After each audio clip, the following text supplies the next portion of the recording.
Dr. Archana she has done her MD from JSS Medical College, Mysore. She has participated in various state and national conferences, has presented many papers, and area of interest are oncopathology, nephropathology, cytology and medical education. She will be talking about platelet comparison in platelet I and O in the presence of platelet mimickers. Over to you. Thank you, sir, for the kind introduction. Good evening, everyone.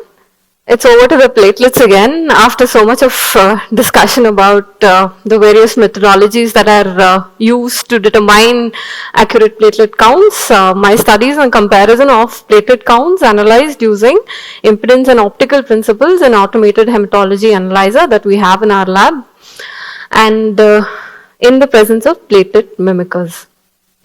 So as we all know, assessment of platelet count, that is accurate platelet count, is very much essential because the deficiency or defect in their function may lead to platelet bleeding, and it's also essential in disease monitoring as well as treatment. Finding a reliable method to determine an accurate platelet count remains controversial till date, and the commonly adopted principles are that of optical density and electrical impedance. So in the conventional impedance method, the platelets and the RBCs can be distinguished by the magnitude of electrical impedance signals in normal samples.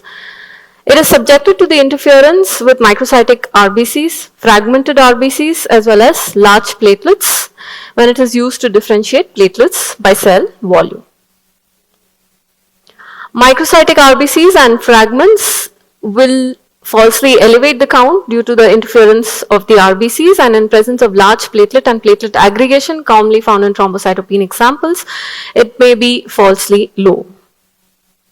So the study aimed to determine the accuracy of the optical density and the electrical impedance methods in determining the true platelet counts in thrombocytopenic samples and in those samples with microcytosis. So a retrospective analytical study was conducted in our hospital. The various CBC parameters were obtained from the LIS, and platelet counts were tested using both the optical as well as the impedance methods.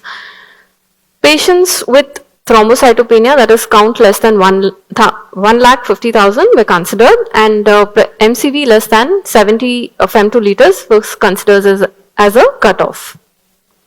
The study was conducted over a 3-year period, and patients with normal blood counts were taken as controls. All the qualitative data were analyzed as median with interquartile ranges, and categorical data analyzed as proportions. Correlation of continuous variables was reported as Pearson correlation coefficient, and agreement between two continuous variables which measured the same parameters were done using the Bland-Landman analysis.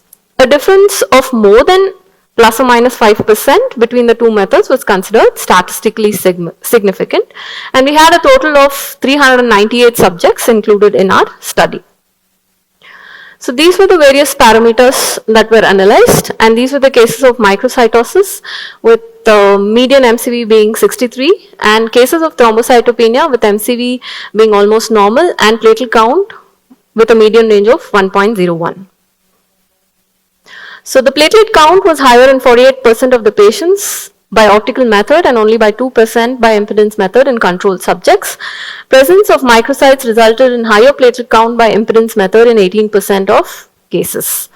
And in thrombocytopenia also the impedance method had its own disadvantages.